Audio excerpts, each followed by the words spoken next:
Hey there, Bear Club! At the Mama Bear Initiative, we explore how to protect ourselves so we can protect our cubs, the people who depend on us. Join us and get the confidence you need to stay safe, make good choices, and protect yourself and those you care about. Let's go!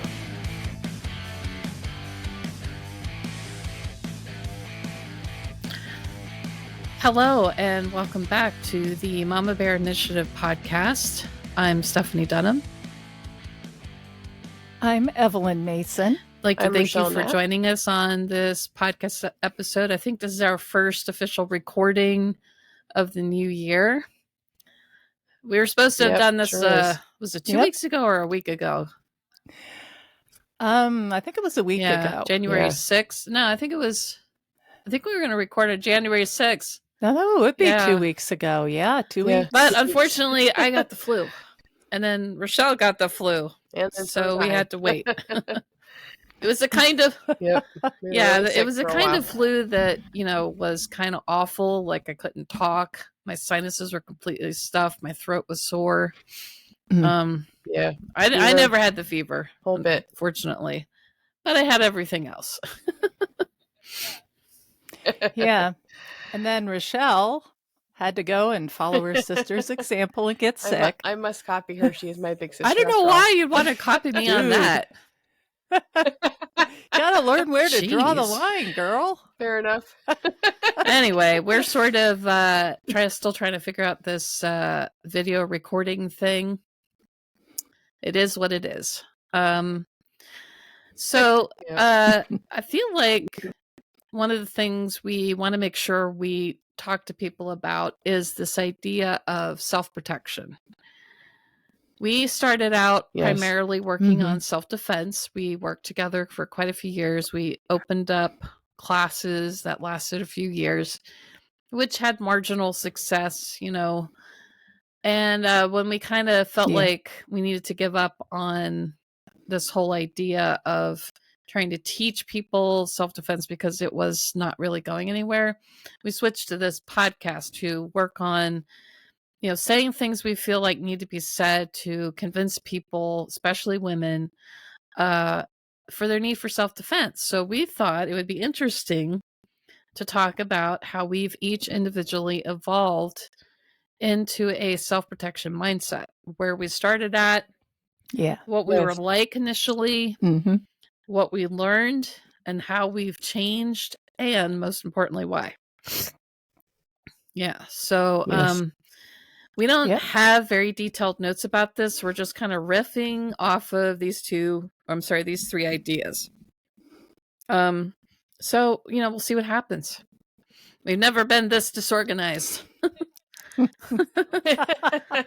Oh, sure we have. I'm sure we have at some point. Oh, I don't know. We usually have good notes. We talk beforehand, and we just really aren't doing that this time. True. So we'll see what happens. We hope you'll bear with us. Our humanity might be showing a little more than usual. True. Again, I apologize for the glasses. If I take them off, I can barely see the screen. Maybe I'll just take them off and see what happens.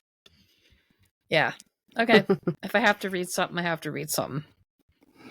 And I'll put them back on. I was going to say, I think a lot of our viewers will probably understand the need to have glasses. I know, but when I wear them and I record myself, there's this blue reflection. It's like I have no eyes. Right. Well, we're grateful to be able to see your eyes and not just go by faith that they exist. All right. Yes. Who wants to go first in talking about what you were like before you started learning martial arts or self-defense? Because I started learning martial arts first, and then I sort of developed a self-defense program, although that changed quite a bit from what I started out with to what I believe people need to learn now.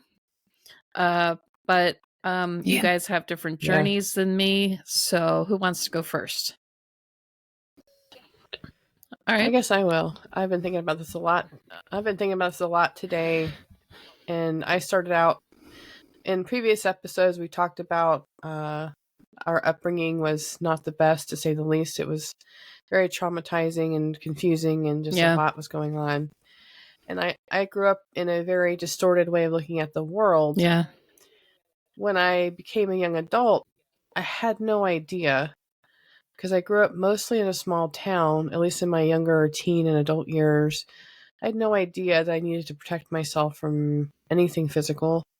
I just kind of took it for granted because we grew up not locking our doors and not really paying attention to the environment. I have to say, there wasn't much to pay attention to in the middle of nowhere. That's true. There's like nothing going on, right? Even within Baltimore County, it seemed like at that time as kids, we could just pretty much go anywhere. Not at night, but like during the day, we rode our bikes everywhere. Yeah. We did everything. Like there was no supervision. Of course, it was the 80s. So that has a lot we are to do Gen with Xers. But there was nothing. Yes. But there was nothing to worry about, or at least that's how it seemed. We didn't hear about crime or anything like that. So by the time I became a young adult, I had no idea about safety. I mean, the obvious things, but nothing for myself personally. And I came into this from learning self-defense from Steph into a martial art. And as that developed, I started to understand this is important, because it's something not a lot of people even think about anytime, really. They just kind of take it for granted and are really naive like I was. Yeah.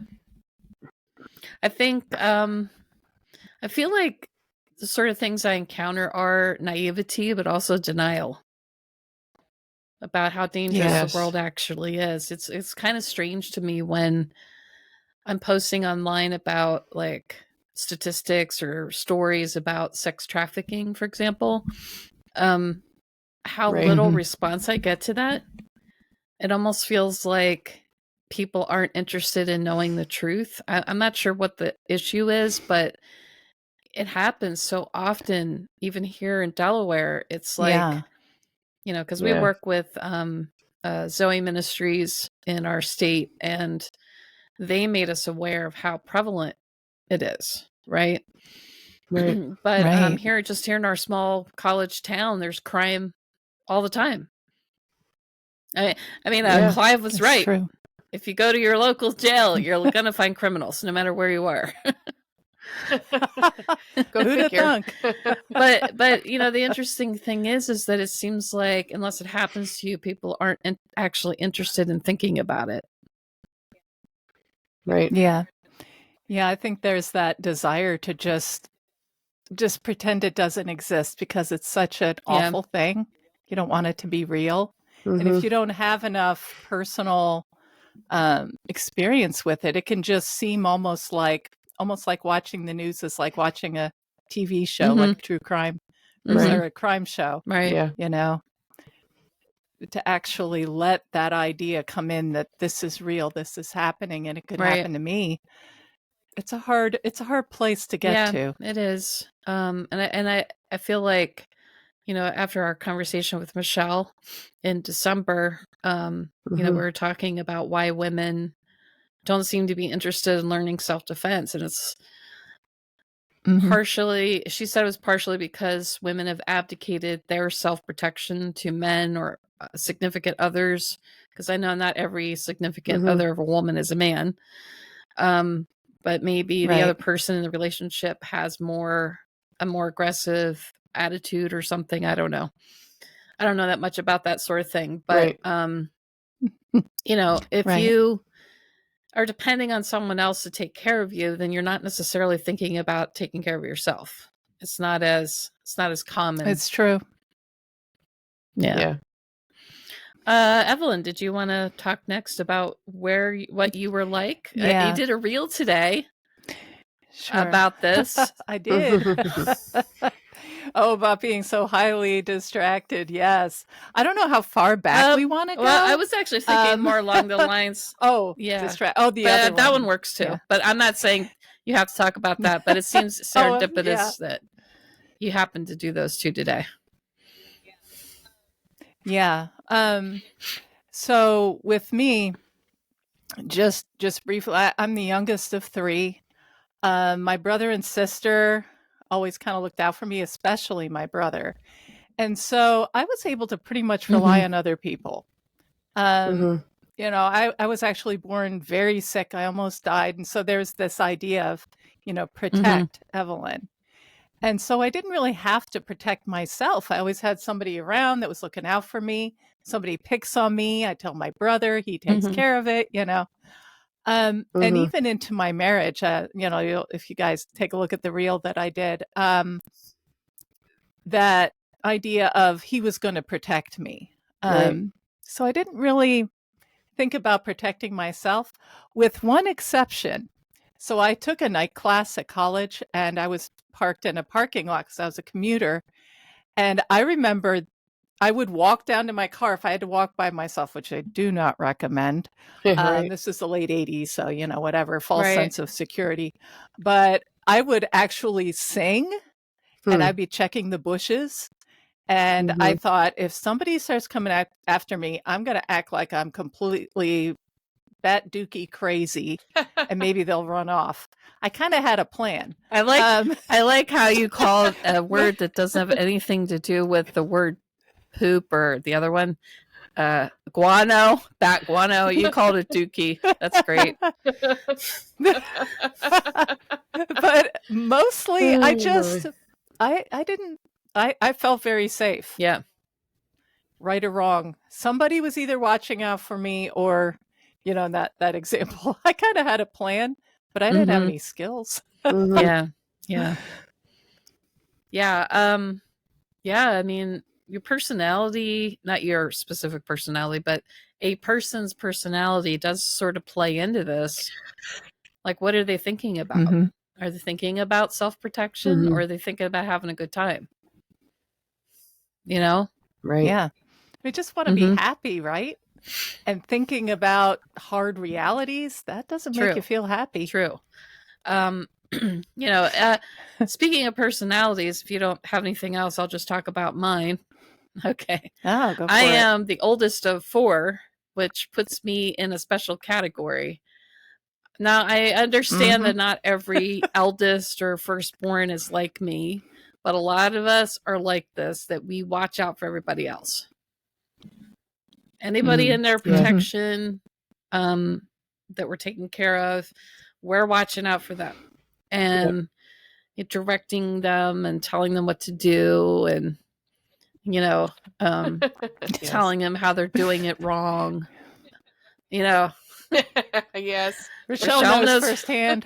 I've only recently come to the Bossy Big Sister party. Yeah. But... Well, at any rate, the point being that I personally am one who will watch out for other people.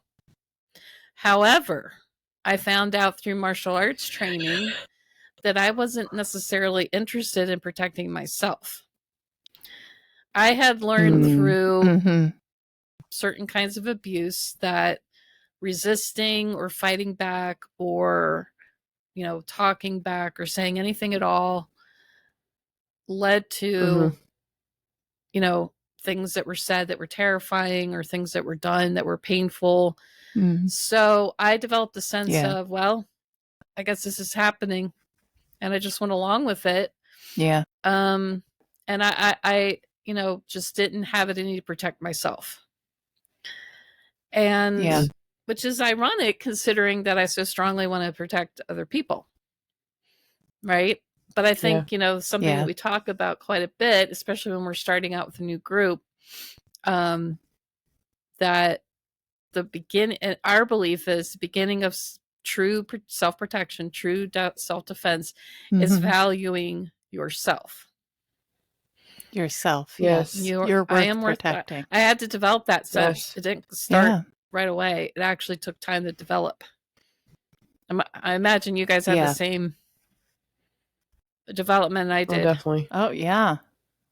For sure.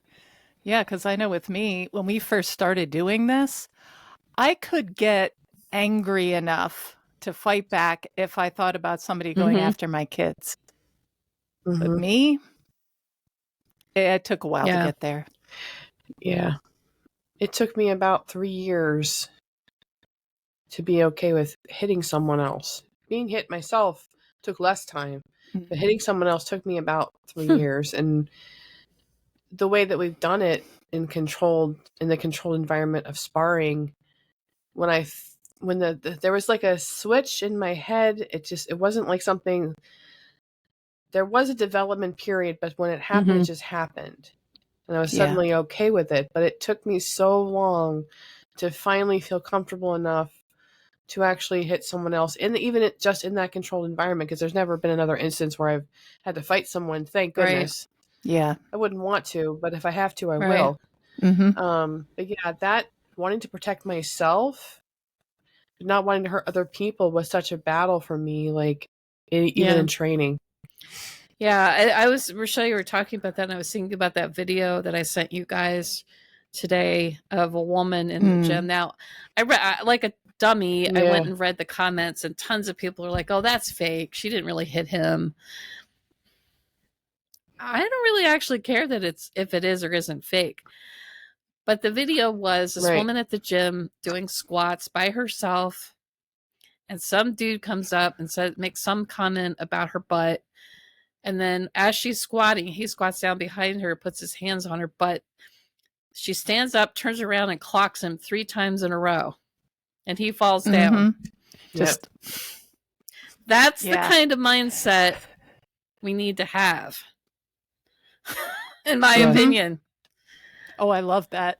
Yep. I watched it like I a few did times too. on loop. I was like, okay, maybe Yeah. it is fake, maybe it isn't. I don't care. It tells a story, regardless. Yes. That's like Yeah. the one of the girl in the gym at night, which was a real thing that happened. She went to the gym, I guess, in her apartment complex, and she was in there working out. A guy came in, and he started chasing her around, and she knew exactly what to do to protect herself.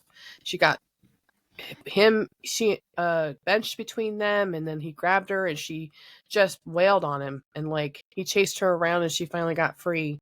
But Yeah. she did not give up, and that's the kind of mentality we need to have, because we just don't know. We take it for granted so much that we're going to be safe. Yeah. And we just don't know. So why don't we go Yeah. ahead and move to what we've learned? Like, I feel like this is sort of a transition to talk about. Like, you came from a certain spot and you've learned some things. So what have you learned, Rochelle? I have learned, first and foremost, and I might cry when I say this It's because of okay. my background, You can cry. but I am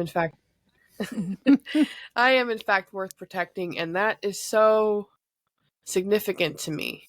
Now, I do love our martial art, but I didn't always love it.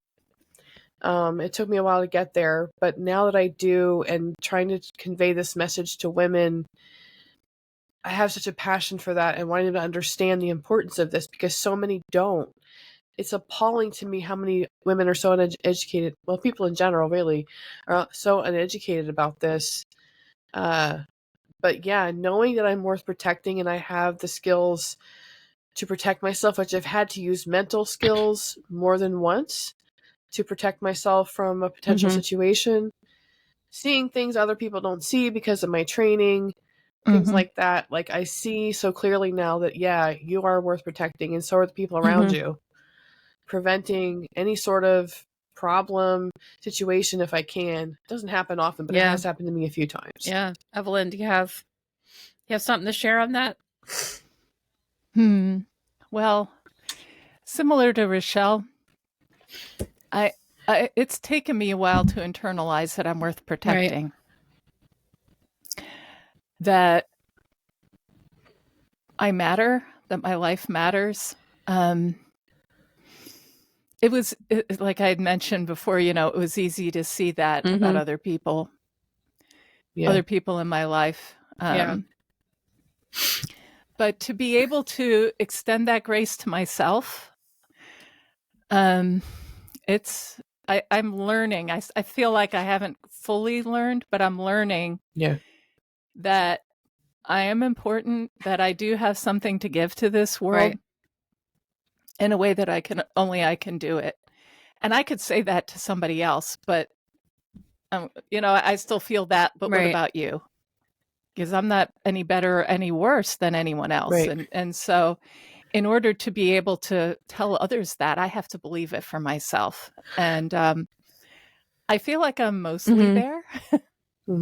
And also the reality of crime, accepting the reality, like we had talked about with Zoe, human trafficking is happening.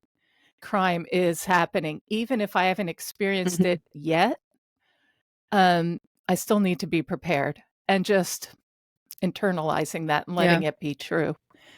That's another thing that I've learned. And then, of course, the skills.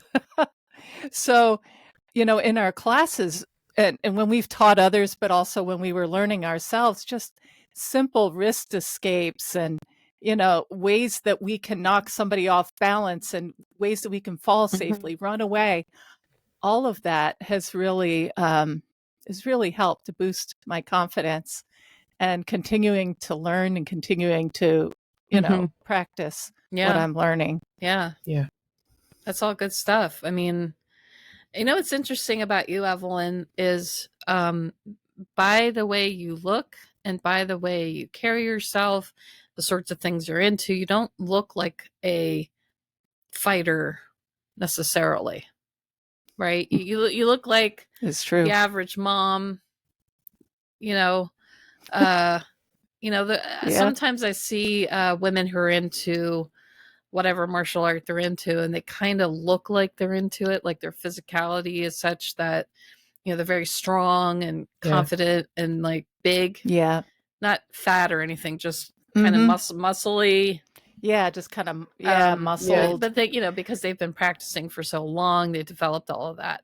And they're often pretty young. Right. Not all women martial artists look like that, but sometimes right. You can tell that they have training. But I think all three of us just kind of look average. Just look like middle-aged Gen X women. However, I've heard more than one man say that, about you, Evelyn, with your martial arts practice, that, I think you've been called intense and, I don't know if anybody's used the word scary, but it gave me the feeling that they thought that you might hurt them. Pretty funny. And I will tell you, I love to hear that because it's so opposite of the way I used to be. But the cool thing is being able to tap into that. Like if I'm just sitting at work and I'm editing, I'm in editor mode, whatever. But when I go out, when I'm intentional, I'm standing up a little straighter, narrow the eyes a little bit, and I feel intense, like no one is going to mess with me. And I think that that's kind of cool and kind of fun to be able to do that because there again, you look at any of us and you wouldn't know the warrior, right? Behind the scenes, behind this innocuous face, So I'll go ahead and talk about what I've learned because we're running out of time. But oh yeah, dang, I know, time's flying, girl. So I know we love to talk, don't we? Oh yeah, we're darn good at it. No problem with that. Do tell, Steph. What have you learned? Initially, I learned that if I figured out how to do it, I could actually take somebody down, or that I could hit somebody hard enough, or that I could use a weapon. I could defend myself, like physically. Like that was a thing that I initially learned. It was a little bit of a shock to me. I remember there was a point where physically I couldn't get up off the floor. Like it was difficult. If I got on the floor, it was hard for me to get up. When I started training, of course, I had to learn how to fall and get back up again, which helped me develop my physical ability. It's kind of funny. Last night, my son lost his Roku remote, and I got under the desk. I'm laying on the floor under the desk, and he's like, I don't know how you can do that. I would have had a spasm by now. So, well, I work out. What do you want? Yep.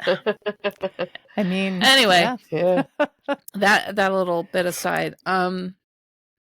After a year and a half or two, I had an encounter in class And I think I've talked about this on the podcast before. I had an encounter in class where I was grappling a guy, very strong, wiry guy, and he was winning. And I was doing my best to get out from underneath of him, but he ended up on top of me, and it got me into a chokehold. And I was fighting to get him off, and I just couldn't do it. I didn't have the skill at that point. I didn't know enough. But immediately after, I had this reaction, like an emotional reaction, and I was really upset. I was actually having a flashback to a feeling of helplessness, which led me to do some private lessons with a local Krav Maga instructor named Mr. Ed. A big, burly, Puerto Rican guy from New Jersey or New York who's covered in tattoos, this gentle giant kind of a guy. Yes. He said to me during one of our sessions that, because I told him exactly why I was there. He told me, and this was extremely life-changing, you have to protect what God gave you. So that's where this whole idea of I'm worth protecting came from. And that changed my life to where I was able to transform my training in how I approached it to where now I'm going to suck the life out of everything that people give me and try to embody it and absorb it to the point where I am actually dangerous.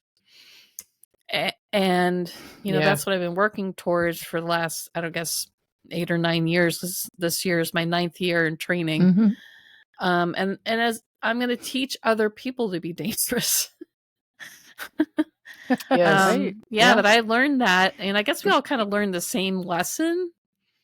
And martial arts training, if it's done with a good instructor, you can learn even at your height and in your gender to deal with other people. It's not all about upper body strength or really any strength at all.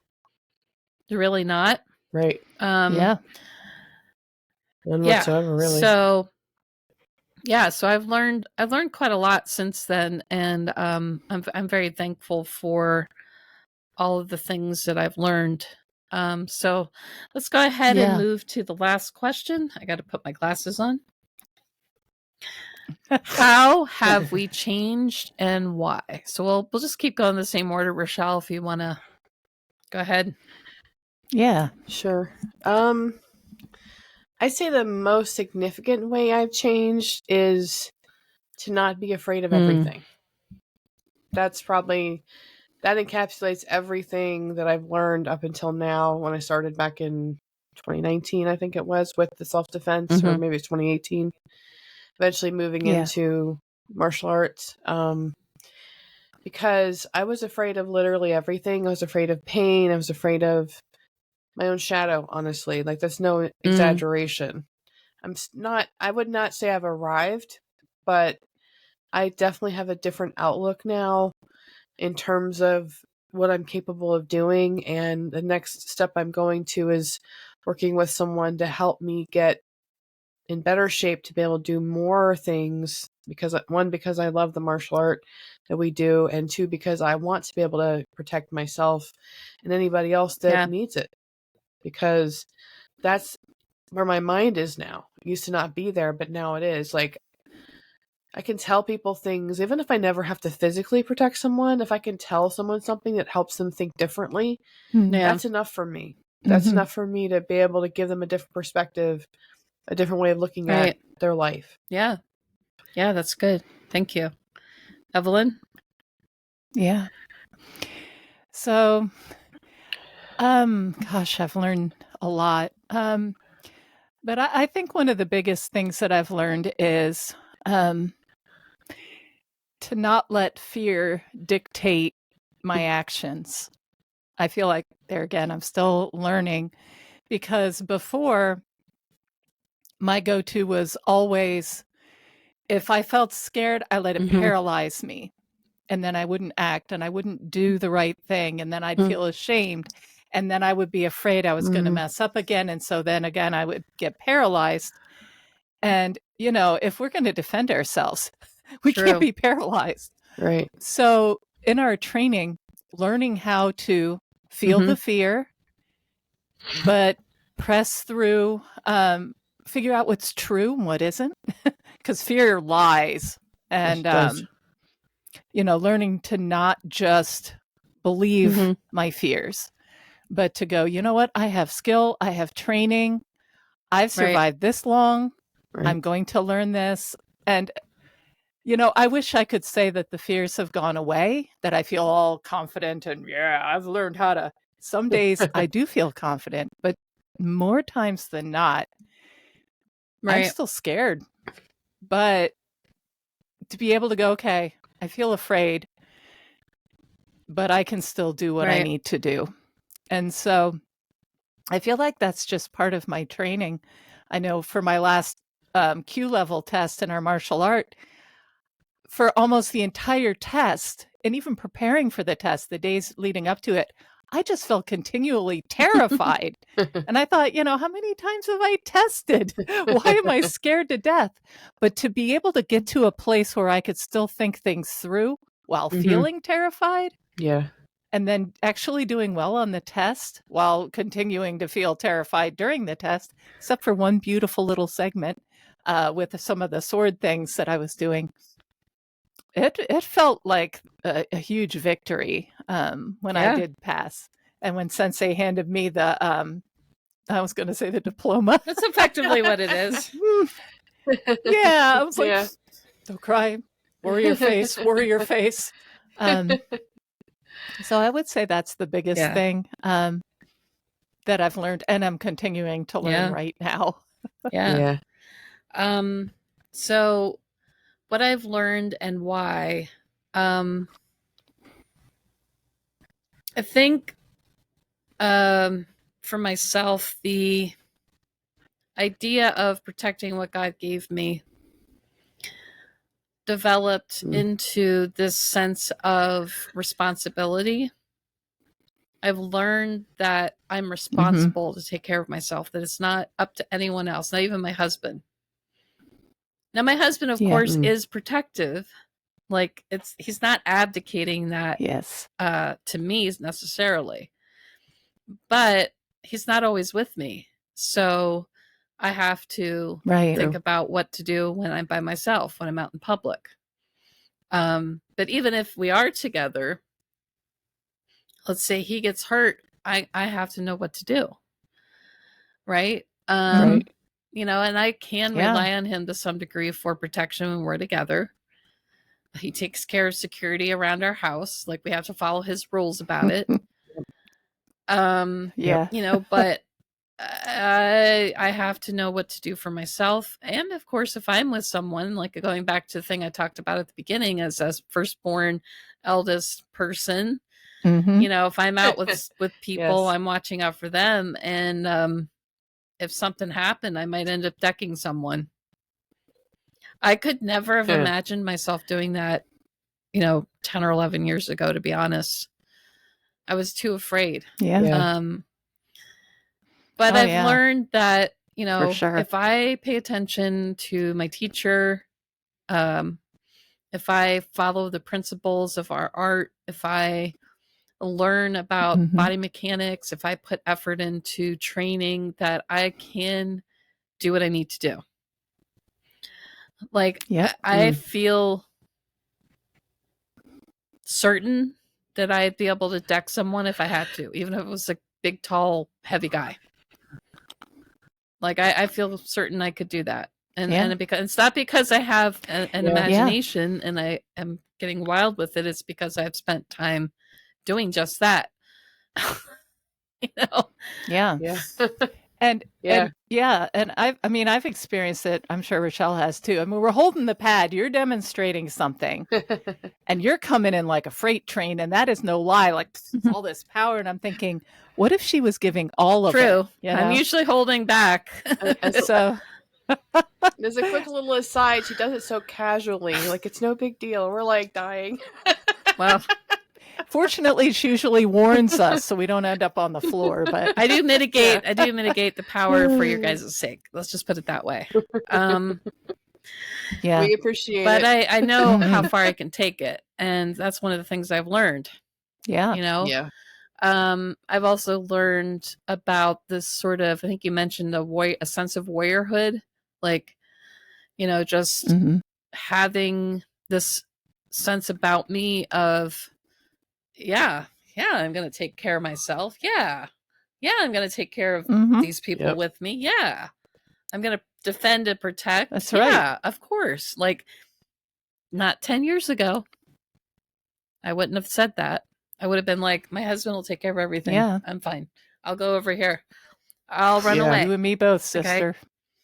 And it's not because I think I'll maul that in a bag of chips, it's because I put in my time.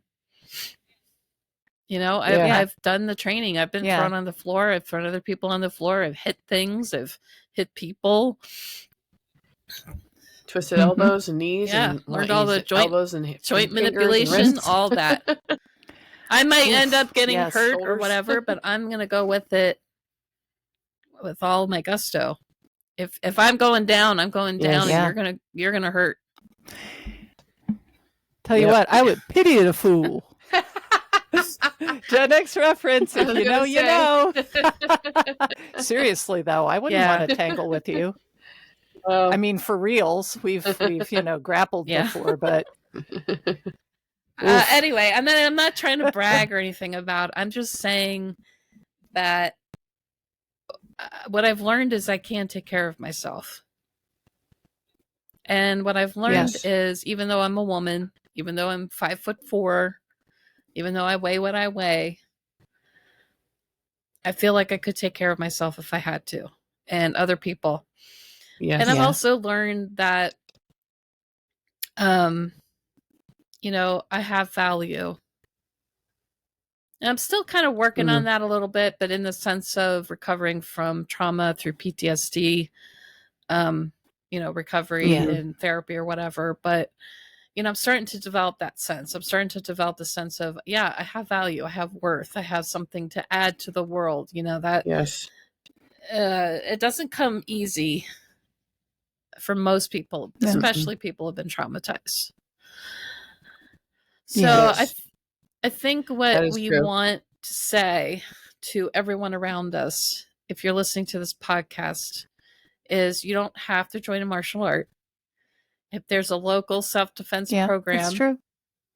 You know, it might be worth it to go for a period of time and learn. Join a martial art. Yeah. If you're a, well, I just carry a gun advocate, great, or a knife or whatever. But what if you can't get to it? What are you going to do? Right. Oh, and if you can, you should learn how to use it. If you're training with, if you have a gun, you should be training regularly. Yeah. Yes, absolutely. Or a knife, for that matter. Yeah. Any of these skills. Because like Steph said, you know, it's one thing to say, you know, I've got this. I took one class, whatever. But we need to actually do the work. Yes. So then when it comes down to it, we won't just default back to the way we used to do things, but we'll default to our training. Plus, I think it's significant that this type of training will help eliminate the freeze or the fawning reactions, and it will help you think through, because your adrenaline will be pumping and you will be scared, but you at least have the mindset of, I need to protect myself or whomever else is around me in the situation. I think that's really important. Yeah, that's what martial arts training does, is untrains the freeze and fawn response and puts you into the fight and potentially flight, if flight's appropriate. Yes. If you can do it. If it if you can't, then learning how to fight and not freeze. And it doesn't have to look pretty or, you know, whatever. It can be whatever it is. Yes. Yes. Yeah, it's not about, you know, perfectly executed kata. It's more about, it's still angles, distancing, but you get that through training. And it could be messy. Probably will be. There's nothing wrong with No, I mean, when I train people, I said, look, I'm training you to do it a certain way because it helps you to learn certain mechanics and certain skills. But if you end up defending yourself and you do something different than what I taught you and you get away, I don't care. I'm happy. You've done what you needed to do, and that's all I care about. So, yeah, that's what matters. Definitely. All right. Well, I think we've managed to talk this one through, even without our notes. Good job, us. Good job, us. Yay! We know our stories. Oh, thank God. Yeah. It'd be weird if we knew other people's stories and not our own as well. That'd be strange. Yeah. That would be a serious problem worth getting some help for. Yeah, I know Agreed. Bob down the street's story, but I can't remember my own. I know it I can't inside and remember my out. own. Anyway, Oh, my so goodness. we are on Spotify, YouTube, and for our regular podcast updates, we left Apple because there's no way to put a video on there without a RSS feed from somewhere, and I don't know where because Spotify doesn't play nice that way. I tried to look for one on YouTube, and it seemed too complicated, so I just said never mind. We do stream to iHeart Radio and Amazon Music, but it's audio only there. So if you want to see this video, you'll have to get on YouTube or Spotify. We also regularly put out reels on TikTok, Instagram, YouTube, Facebook. Did I get it all? Yep. Yes. Okay. I think so, yeah. And TikTok is still alive for the Americans. Thank goodness, I guess. At least for I now. wasn't sure how I felt about that because I'm not a fan of TikTok necessarily. I know that we post there, but I'm just not like into it. Like I don't get on there for myself.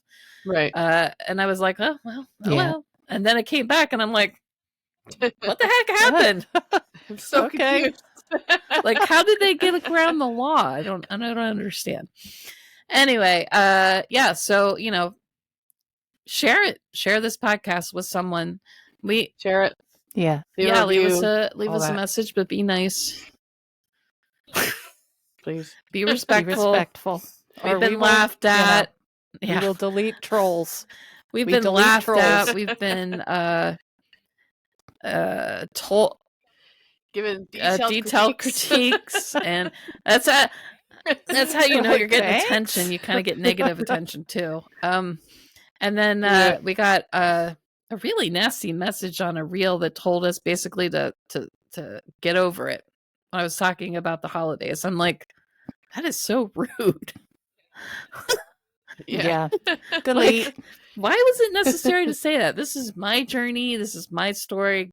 Go away. Yeah. If you don't like it, move on. That's seriously. I don't mind being critiqued if it's like legitimate.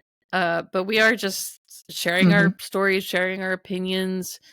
We're not doing psychology. We're not telling people what to do. We're encouraging people to think critically about their lives, think critically about their own safety, and not to just take things for granted. That's what we're after. Yeah. So, play nice. If you're going to leave us a comment, if it is a critique, just play nice. Yeah. Be respectful. Anyway, so I want to thank you for joining us on this podcast episode. I'm Stephanie Dunham. I'm Evelyn Mason. Thank you. I'm Rochelle Knapp. Bye, everybody. Thank you. Have a great night. Whatever. Wherever you're at right now. Whatever. Bye. See ya. Bye. We hope you enjoyed today's episode. Thanks so much for joining us as we discussed such an important topic. We hope you got some food for thought and encouragement to keep going and keep growing. See you later, Bear Club.